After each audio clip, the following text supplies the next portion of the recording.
del que vamos a hablar de inmediato con el coronel Juan Carlos Liendo, ex jefe de la DINI, que nos acompaña esta noche. Gracias por estar aquí. Buenas noches, Tatiana. Y también el excongresista Víctor Andrés García Belaúnde. Bienvenido. Gracias por la invitación. Gracias Un placer estar acá con a los dos por acompañarme. A ver, nuevos casos de corrupción en la institución policial. ¿Qué le dicen, coronel, ver ahí a su institución en esa situación? Bueno, es la institución de todos los peruanos, ¿no? Yo soy militar, digamos, no policía, pero nos identificamos totalmente con la labor esforzada y el sacrificio de muchos buenos policías que existen, que hay. Pero lamentablemente, circunstancias concretas como las que estamos viendo en el reportaje, que no son de hoy día o aisladas, sino ya nos muestran la evidencia de una profunda y seria crisis al interior de la policía y el descalabro del sector del interior, digamos, por una gestión política que esos son sus resultados, ¿no? O sea, hay una degradación moral por falta de formación y falta de procedimientos que debe cumplir cualquier policía para asegurar, ante todo, la disciplina y la idoneidad en el cumplimiento de las funciones. Y aquí se ha mencionado, de repente, con un ánimo muy pegado a la ley y la legislación actual, que para muchos miembros de las fuerzas de seguridad constituye una cortina para salvar responsabilidades. La justicia civil está hecho para garantizar derechos y hay procedimientos, pero la acción policial o la acción militar implica acciones inmediatas de ajuste correctivo frente a circunstancias como esas. Lo vemos en una cinta de televisión o película. El jefe policial tiene la potestad de decirle a su subordinado: entregue su placa, entregue su arma. Claro. En la y fuerza, se va suspendido. Y se va suspendido mientras duren las investigaciones. En la parte militar se releva de inmediato, es una medida administrativa, de la responsabilidad de una función que causa daño a terceros o a la institución. Entonces, el apego a un código civil que se involucre en asuntos policiales, militares, en esa naturaleza, es simplemente una excusa para tapar corrupción o incompetencia. No se justifica que permanezcan personal de seguridad policial o militar frente a acciones como estas un segundo más en su cargo. Es que en tanto duren tanto estos procesos, siguen estos policías siendo parte de la institución policial y claro, y la imagen está cada vez más mellada. En un país con metástasis de corrupción, la policía debería ser una excepción, porque la policía sirve para combatir la corrupción. Exacto. Pero si la policía está comprometida con la corrupción, el asunto es quién combate la corrupción. De acuerdo. Vamos a tener que pedir a la Virgen María que baje o sea, es terrible. Pero esto no es, como decía el coronel, esto no es una cosa de hoy. Esto es una cosa muy antigua ya. Y ha ido avanzando bastante y nadie ha querido corregir el asunto. Las oficinas o las dependencias e inspectorías no funcionan. No funcionan. Y los policías que coimean en la calle son muy conocidos ya. O sea, es algo que hay que preguntar, hay que hacer una encuesta con los choferes, a ver cuántos choferes han sido coimeados. Con yape incluso, por ahí. Así es. Sí, así es. Entonces, ahí está. Y sí, yo constantemente voy al sur, voy a Cañete, me encuentro siempre con tres especies de redadas de policías de 4, 5, 6, 7 camionetas que te detienen a pedirte pues tu revisión técnica y te dicen: oiga, si se va vencido vale 2.500 soles la multa y del depósito. O sea, también las normas incentivan la corrupción, las normas drásticas e irracionales incentivan la corrupción. Pero los policías, los jefes, deben saber que si hay 8 camionetas parando autos 3 veces en 100 kilómetros, eso no es pues porque están buscando cerrón. Claro. No pues, es algo más. Qué desgaste de recursos además, ¿no? Pero he escuchado al ministro Santibáñez que ha dicho: hay un proyecto ya en el Congreso. O sea, le patea la pelota al Congreso. Basta con una... Primero, pedir delegación de facultades, porque es un tema mucho más complejo, y el Congreso, que está dedicado a aprobar leyes para darle asueto a los dueños de las mascotas que se mueren, no, pues ese Congreso no tiene capacidad para eso. Pedir delegaciones de facultades para sacar una norma completa, que es muy completa y tiene que ser muy técnica. O, en su defecto, a través de los decretos supremos o decretos de urgencia puede hacer una serie de modificaciones a la ley o ampliación a los reglamentos. Y eso parecería que tampoco quiere hacerse. ¿Coincide con el punto de vista? Totalmente. Don Víctor Andrés tiene el punto de vista muy claro en la dimensión del Estado de Derecho, pero debe ser sincronizada con otras acciones en el Ministerio Público, en el Poder Judicial, definitivamente. Ministerio de Economía. ¿no? En todos los elementos involucrados, y con una reforma también del sector interior. Más el compromiso institucional. Si los jefes de una institución como la policía no pueden corregir esto, entonces están de más. Este es un tema de liderazgo y gestión institucional. Gestión política, liderazgo institucional. Si día a día aumentan los casos, aquí hay responsables. El Perú se ha convertido en el reino de la impunidad. Nadie es responsable de nada. Y aquí, en una institución jerárquica, que la policía es una institución jerárquica, cada vez más militarizada, a pesar de que su ley tiene la estructura de una organización civil, bueno, pues el primer cambio que se debe hacer es considerar a la policía como una institución militar y pasar al Ministerio de Defensa, si es que es militar. ¿Correcto? Si no, reafirmar su carácter civil. Entonces se tienen que tomar medidas urgentes al respecto. Porque además estamos viendo, y lo dice la estadística de la propia institución policial, que la mayor cantidad de efectivos de la policía que están inmersos en la comisión de delitos son los más jóvenes, suboficiales de tercera principalmente. Los dos que, por ejemplo, le roban a su colega son suboficiales de tercera de 26 y 28 años, recién egresados. O sea, la formación es pésima. La captación. Es que a eso quiero llegar. La captación y la formación. Bueno, es que a veces pagan inclusive para ingresar. O sea, hay una crisis de formación. Pero también hay una cosa que la policía no hace. Hace poco hemos visto cómo el violador grupal que asesinó y descuartizó a Sheila, creo que se llamaba, o Sheila señorita, sí. Es decir, había regresado a la policía después de 15 días y la policía no dijo nada, lo reincorporó, porque aparece que hubo un juez que lo determinó. Entonces, todo eso no se puede ni aceptar. Tiene que haber una norma que prohíba que estos jueces supernumerarios que encuentra uno en la vuelta de la esquina puedan regresar a la institución tan sagrada como la policía, a personal tóxico. De acuerdo. Y ahí, perdón, es la falla estructural del sistema de justicia que se impone sobre organizaciones jerárquicas, militarizadas, porque, a ver, don Víctor Andrés, ¿quién conoce más de que unos policías son violadores y delincuentes? ¿Sus mismos compañeros o no? Claro. ¿Sus jefes o no? Los jefes tienen la obligación de conocer y administrar a su personal. Entonces, el jefe se escuda en una ley de carácter civil y deja de lado su responsabilidad ética y moral de jefe, que debería separar de inmediato a ese personal. Qué bueno que trae sobre la mesa ese punto. Si hay herramientas para hacerlo.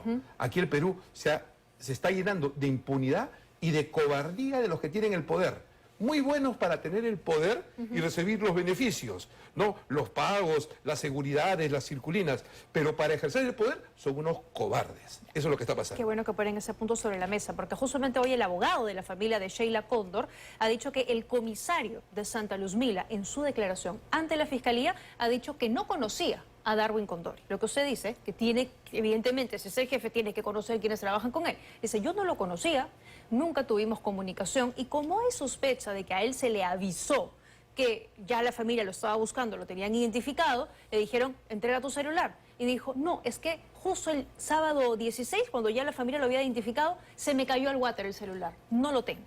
Entonces, no hay manera de saber si hubo comunicación, si hubo algo.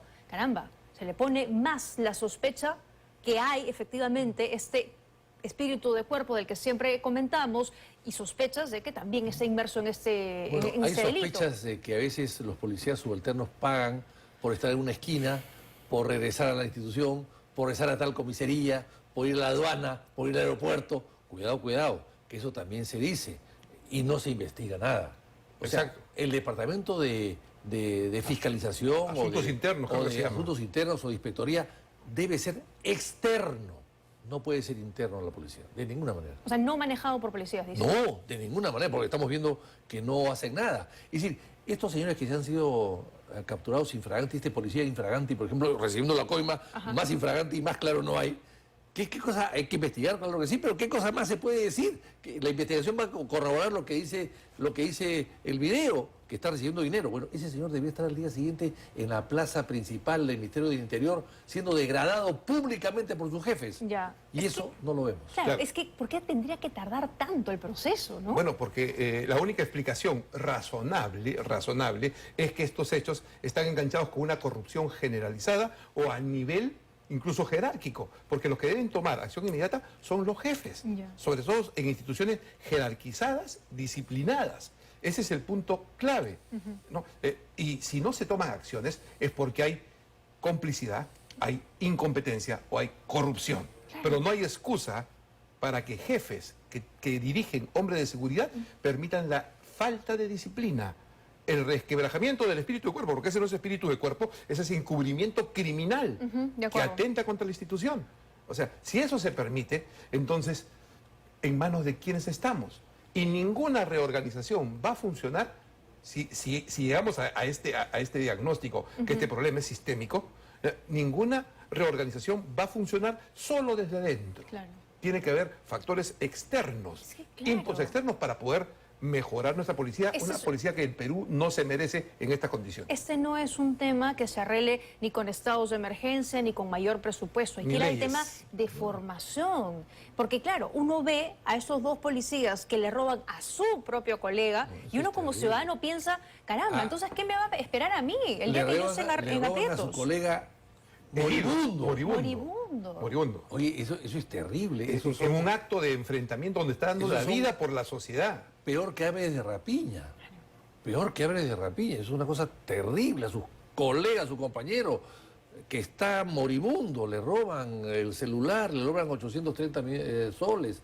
Y después se hacen los sorprendidos. No. Yo creo que esto es una cosa sumamente grave. Y si no se dan normas rápidamente a través de decretos supremos o decreto de urgencia o pedir facultades extraordinarias al Congreso para reestructurar toda la policía, pues me parece que entonces el gobierno quiere no hacer nada y convertirse en cómplice rápidamente. ¿Pero quién quiere hacer algo aquí? O sea, ¿quién realmente quiere hacer algo? Bueno, pero los gobiernos de transición tienen la gran ventaja de que pueden hacer ese tipo de cosas porque no le deben nada a nadie y se van pronto. No, y este gobierno tenía las características naturales de ser un gobierno de transición, lógicas y razonables, y han optado por un gobierno que quiere llevarnos al paraíso. O sea, quiere traer acá mañana al paraíso y promesas que jamás van a cumplir. Y es un engañamuchachos permanente con consecuencias trágicas para la vida del país. De acuerdo. Ahora, lo que pasa es que también hay que poner autoridad y combatir la corrupción con ejemplos, ¿no? Exacto. Entonces, si la señora Presidenta de la República, que es jefa del Estado, el Estado está conformado por poderes del Estado, poder judicial, poder electoral, poder legislativo, y la jefa de Estado, que está obligada, como jefa de Estado, como que personifica la nación, está obligada a cumplir y hacer cumplir las leyes, y no hace cumplir las leyes a su hermano que está prófugo, o a su socio político, o a su socio político, entonces, ¿de qué ejemplo estamos hablando? De acuerdo. Vamos a escuchar al ministro Santibáñez, que habla de una campaña de desprestigio hacia la policía. Hoy existe una gran campaña que pretende desprestigiarnos, que pretende hacer creer que porque probablemente puede existir un delincuente, penosamente delincuente, nos pueden involucrar a todos y meternos en el mismo saco. Hoy existe una campaña que pretende hacer creer que más son los policías malos que los buenos. Hoy existe una campaña que nos ha llamado hasta troles. Soy un hombre profundamente católico, pero yo no voy a poner la otra mejilla. A quien toque a un buen policía, toca al ministro del Interior. Un demagogo de Tezuela, pues, o sea, penoso delincuente, penoso el ministro que está hablando, él es el penoso. Da pena escuchar lo que dice. Nosotros como ciudadanos tenemos el deber de pronunciarnos, digamos, o libremente opinar sobre los hechos concretos que estamos viendo.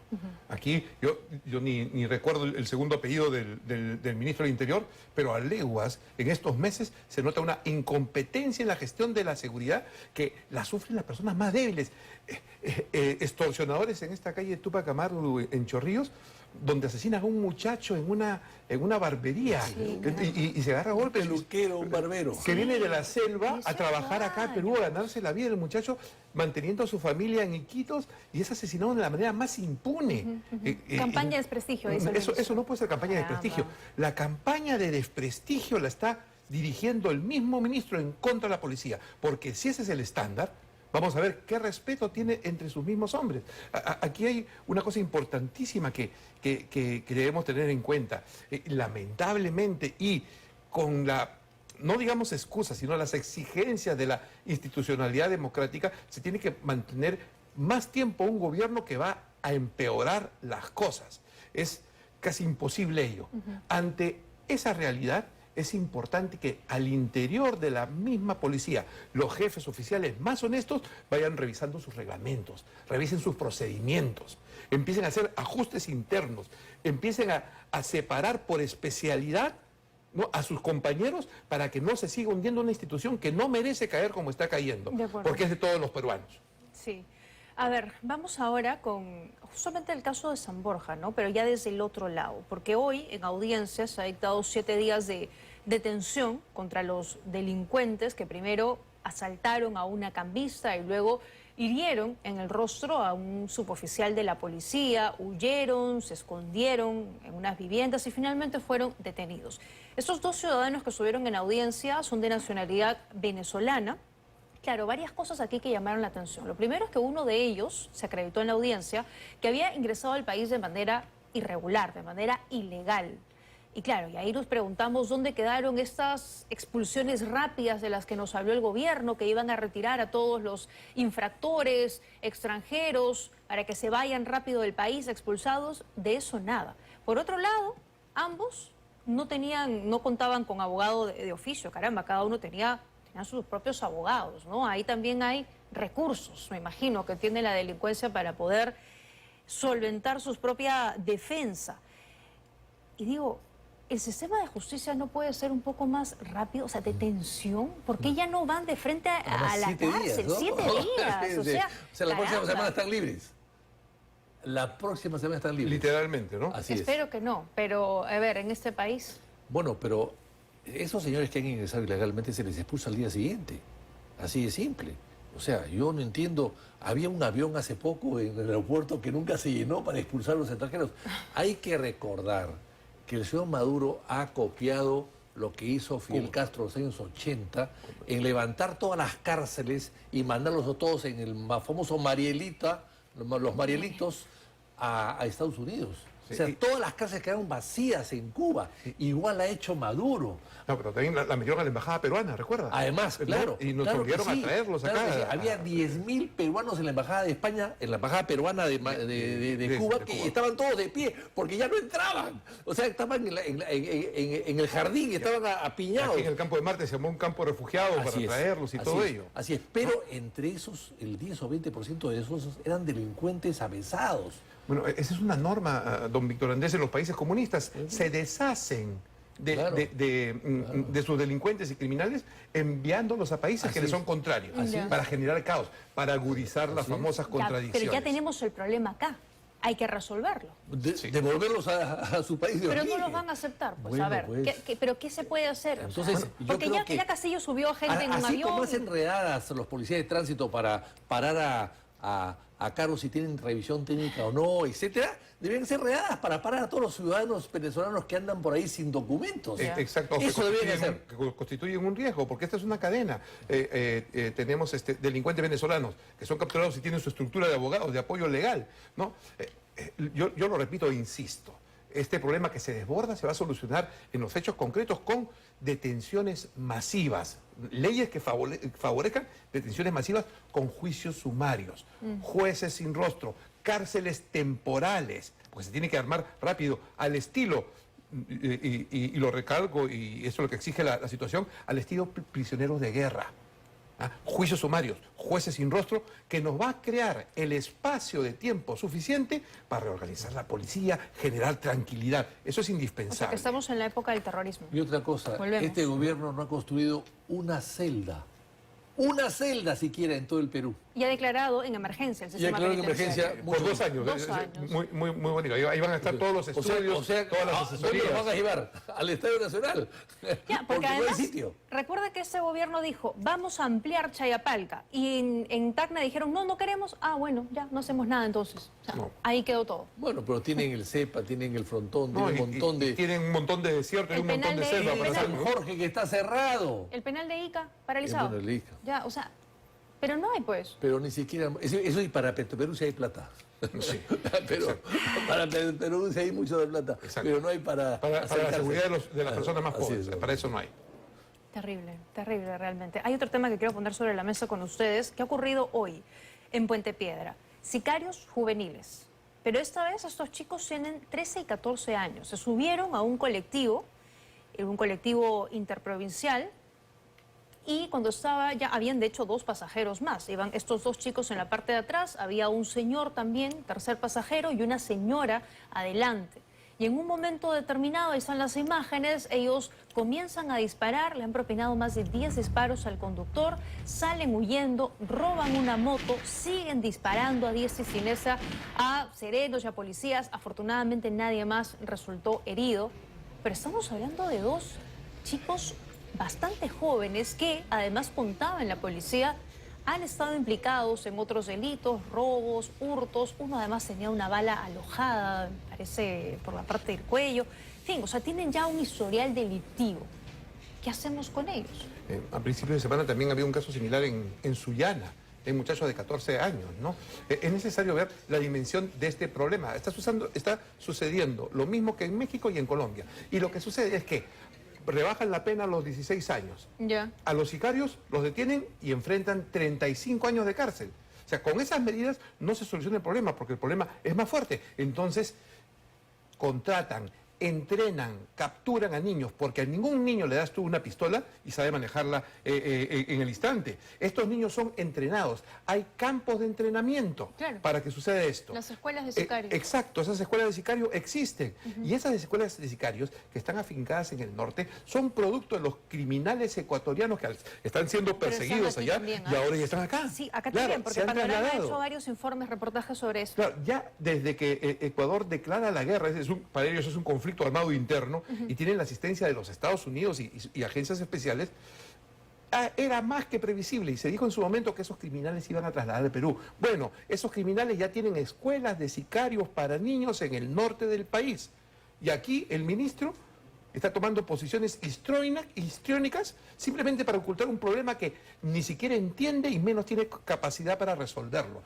Ese es un hecho concreto. Estamos soportando en una sociedad como la peruana que nuestros niños pequeños sean entrenados por sicarios y nadie hace nada. Eso es lo que tenemos. Y vamos a seguir teniendo hasta que continuemos con políticos incompetentes, frívolos, indolentes frente a esta realidad. El Congreso le bajó la valla, ¿no? Y puso chicos de 16, 17 años que sean tratados como adultos. El proyecto creo que no se aprobó, ¿no? Claro, falta la segunda votación. Pero bueno, ¿qué hacemos ahora? ¿Le seguimos bajando la valla o qué? ¿Hasta dónde llegamos? No, lo que hay que es evitar pues que llegar a los autores de los que maleducan a estos chicos, los ponen y a las fuerzas que instalan estos colegios para sicarios, ¿no? Sí. Y después lo que hay que hacer también es, hasta hace, de los años 20 a los años hasta que García llegó al poder, la Guardia Republicana cuidaba las fronteras. Exactamente. Y la Guardia Republicana dependía del ejército. Exactamente. No de la policía. Y cuidaba todas las fronteras. Las fronteras eran seguras en ese momento. Hoy día las fronteras no son seguras. Hoy ya no tenemos Guardia Republicana. No hay Guardia Republicana. Hoy día las fronteras están desprotegidas. Totalmente. La policía no tiene capacidad para controlarlas todas, ni especialidad seguramente, y son unas coladeras. Sí. Y cuidado que se viene ahora a Bolivia. Sí, que está totalmente... y que ya lo están alertando y el gobierno... Nada. Y también los efectos del cierre de fronteras y las repatriaciones de Trump. Sí. Porque los criminales, al no poder entrar en Estados Unidos, donde el Tren de Aragua ha sido decretado una organización terrorista, en Texas, o sea, ¿a dónde se van a ir? Claro. Al lugar donde la autoridad es incompetente, donde reina la impunidad, donde no existe la justicia, donde la policía es débil. ¿Y qué país es ese? Y donde la economía está... está más o menos bien. Está la macroeconomía está bien. Ya lo ha dicho el presidente Álvaro Uribe de Colombia en el CADE, que el Perú es un ejemplo de manejo macroeconómico. Macroeconómico. Van a venir acá, pues. Vamos a escuchar al coronel López, el jefe del Escuadrón Especial Verde, sobre esta intervención. El día de hoy, en horas de la tarde, en la jurisdicción de Puente Piedra, ocurrió un asesinato al conductor de un vehículo, aparentemente un colectivo.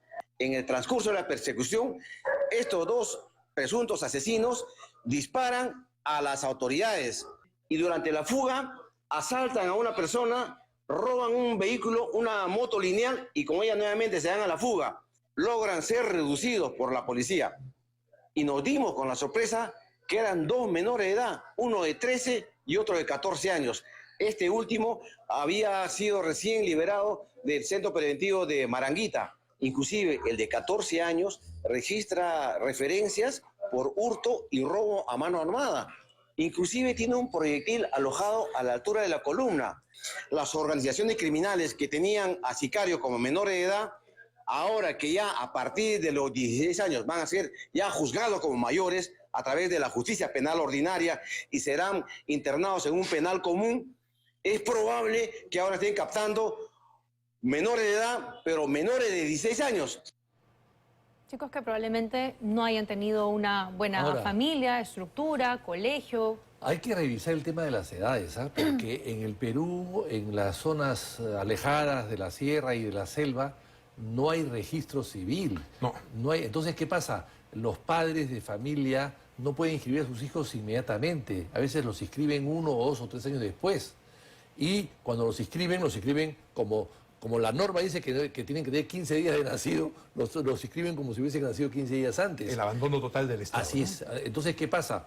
En realidad tienen más de 12 años, más de 14 años, más de 15, pero los inscriben en ese momento y hay 2 o 3 años que no figuran. Bueno, pero lo que es real es el hecho, ¿no? De que hay menores que están involucrados. Sí, claro, pero habría que partir del principio a ver si es realmente válida o no esa partida, ¿no? Ya. No, y el hecho de menores, ¿no? que pueden estar involucrados con esto, o sea, le malogra toda la vida. O sea, el que lo lleva, lo entrena para matar, ¿qué tipo de persona es?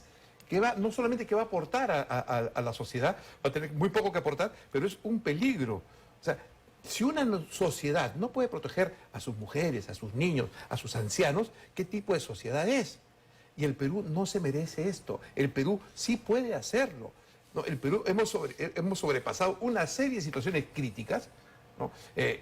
Se ha logrado unir al Perú en temas como la lucha contra el terrorismo. Esto también lo podemos vencer. Aquí el principal problema se está convirtiendo la principal raíz del problema en la gestión política de políticos desastrosos. De acuerdo. Eso el tema es que el que puede se está yendo. En los últimos 2 años, más de 1 millón de peruanos se han ido y se han ido para no volver. Con esto y más, los invito a hacer una pausa. Volvemos solo en unos minutos para seguir hablando sobre este tema. A ver, estamos de regreso. Algunos temas que todavía nos quedan por conversar. Y es que también la inseguridad está impulsando a que mucha gente se vaya, ¿no? Qué triste ver que este año más de 600.000 peruanos se han ido y se han ido para ya no regresar, porque solo hay registro de migraciones de ida, ya no van a regresar.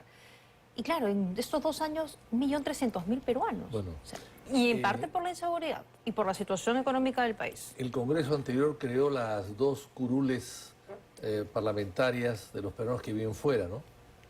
Algo que yo siempre critiqué en la época que estaba en el Congreso, porque habían unas encuestas que hizo la Organización Mundial de Inmigraciones, que pertenece a las Naciones Unidas, entre cerca de 5.000 peruanos en todo el mundo, porque hay peruanos en todo el mundo. Y las conclusiones eran que el 82% de los peruanos que viven fuera no querían regresar. Salvo de vacaciones, no querían regresar. Ya, pero es un tema económico también, porque de ese grueso, 1/3 es gente que está entre los 18 y 35 años, claro, profesionales que podrían estar aquí, pero que no ven un futuro en el país, claro, por la economía, por la inseguridad, y prefieren encontrar eso en otro país. Es una sangría eso, ¿ah? Sí, es una sangría de la sangre más productiva del país. Exacto, es la gente que empieza a producir mejor y bien y fuerte. Nos estamos quedando sin ellos. Y salen del país y se van a sacar la miche trabajando y esforzándose en otro lado. Claro. Si tuviésemos se van formados ya. Y claro, se van acá educados y se van con el dinero del apoyo de su familia. O sea, es una fuga de capital. O sacaron la CTS, sacaron todo y se van. Exacto, venden la casa, hipotecan una cosa, venden las propiedades y envían a sus hijos para un futuro mejor. Aquí, en la raíz de ese fenómeno migratorio, está la seria contradicción que existe con la lógica del poder. El poder tiene un criterio ético para generar el bien común, que es proteger a los más débiles, a los pobres y a los enfermos. Si una sociedad protege a los débiles, los pobres, los enfermos, la única manera de protegerlos es con la fuerza de la sangre joven, de los jóvenes que no trabajan para ellos, sino también trabajan para sus compatriotas, los más débiles. Entonces, cuando se rompe ese equilibrio, Cuando las personas más débiles no le interesan al político y están más preocupados en frivolidades, en cirugías, en mantener cargos, en ganar sueldos, cuando eso mueve más a los políticos que su deber de ayudar a los más necesitados, pasa esto lo que viene en el Perú.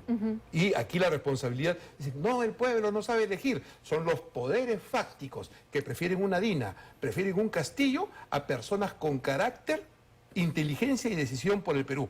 La responsabilidad es de los políticos y de los poderes fácticos que lo sostienen. Cada vez este contexto se sigue pareciendo más a la época del terrorismo. La gente se va, otra vez, bueno, ya la economía, digamos, es diferente, pero el contexto de inseguridad, de no poder salir tranquilo a un lugar, de no saber si uno va a volver a casa, todo eso nos parece. Eso es muy importante para el ciudadano, pues, o sea, si el Estado no te puede dar seguridad, bueno, entonces, ¿para qué hay Estado? Mejor que no hay Estado, ¿no? Pero la función vital del Estado es alimento y seguridad. Desde el tiempo de las cavernas, la política asegura que los ciudadanos tengan alimento y seguridad. Ese gobierno no puede garantizar ninguna de las dos. La función primordial del Estado y vital es dar seguridad a sus ciudadanos. Y la seguridad es una realidad, no son percepciones, no son índices, no son cuadritos de estadística, son hechos concretos. Hablando de hechos concretos, tengo un par de gráficas de SINADEF que quiero compartir con ustedes a la fecha. ¿Cómo está la situación? Homicidios en el país, data real, nada de percepción, defunciones registradas por homicidio. Hasta el 28 de noviembre, 1811, fíjense, la comparación con los años anteriores, 1811 homicidios registrados hasta el 28 de noviembre, hasta el día de ayer. O sea, la tendencia sigue en incremento. Cada 4 horas un peruano es asesinado. Esto es terrible. Y tenemos una gráfica más para que vea usted el comparativo por meses. Ahí puede ver de enero a noviembre de este año. Claro, ahí está noviembre con 170 homicidios, teniendo en cuenta además que en noviembre tuvimos una semana que prácticamente muchos nos salieron por el APEC, hubo mayor seguridad, sobre todo en la ciudad de Lima, 170 homicidios. Agosto ha sido el mes más trágico, le sigue septiembre, pero todavía no termina noviembre lamentablemente, y algunos especialistas con los que he conversado en estos días me decían, diciembre puede ser peor, porque además ya hemos visto que hay sicarios que piden aguinaldos y piden, en serio, lo piden, así, sin ningún descaro. Ahora, habría que hacer una estadística por regiones, ¿no? Por departamentos, ¿no? Por provincias. Esa data también está. Eso sería muy interesante para saber exactamente dónde, porque eso ayuda a la policía y al gobierno a tomar decisiones. A tomar decisiones y a abocarse directamente en las zonas más peligrosas, ¿no? Bueno, por ejemplo, el general Sanabria decía esta semana, de los 6 homicidios que se cometen al día en todo el país, 4 se cometen en Lima, ¿no? Es la ciudad del crimen, ¿no? Ya se ha convertido en la ciudad del crimen. Qué terrible. El crimen ha tomado la capital del país. Y no vemos lo que pasa en provincias. Cómo se extorsiona a los llamados mineros ilegales, que también son peruanos y son más de 350.000 familias, casi 400.000 familias, son extorsionados en las poblaciones más alejadas. Los trabajadores mineros de minas porvales que salen en ómnibus, los esperan en su barrio, en su casa, a cobrarle parte de su sueldo. O sea, se ha generalizado. Claro, esas 300.000 familias son a veces extorsionadas por algunos grupos que son los que manejan. Exacto, ¿no? exacto. Es una organización criminal que tiene sometido casi una esclavitud a estos... Porque la ausencia del poder político, la autoridad, es cubierta por las bandas criminales. Así es. Entonces establecen sistemas circulares de extorsión entre ellos. Es fatal lo que estamos viendo. La extorsión está en todas partes. Sí. El Estado ausente porque el oro se saca, que es del Estado. Lo sacan ellos, lo llevan a concentradoras de refinerías informales. Les hacen unos lingotes de oro y los exportan. Y el Estado y la SUNAT no están. No existe. A ver, los mineros informales han estado tomando vías durante 2 semanas, nadie ha dicho nada, nadie los ha retirado. En Arequipa no hay combustible ahorita. Por lo menos el BCR debería incautar todo el oro que se incauta en el Perú ilegal, debería el BCR llevarlo a sus bóvedas y hacer con eso, reforzar las reservas del Estado. Las arcas del Estado. Pero ahí hay un problema bien importante en la minería ilegal y en el oro, ¿no? El oro no puede ser ilegal, digamos. El oro es la base de la riqueza. Claro. Entonces el Estado debería gestionarlo para que ese oro, en lugar de que vayan lingotes en avionetas del narcotráfico, de que crucen ilegalmente la frontera, el Estado de alguna manera se ordene, lo reconozca y vaya a las arcas del Estado. De acuerdo, No, muy bien. Hay que hacer un estanco de oro, pues. Como era el estanco de la sal o el tabaco. El Perú no Muy tiene bien. más del 3% de sus reservas en oro, mientras que Alemania las tiene casi el 90%, 75%, Francia más del 90%, Italia Acá- sobre el 60%. Acá el oro del Perú en las reservas es en condecoraciones nada más. Caramba. Así es. Gracias, congresista, gracias, Gracias, coronel, Tatiana. por habernos acompañado esta noche. Muy gentiles por haber estado aquí. Pausa, volvemos con más.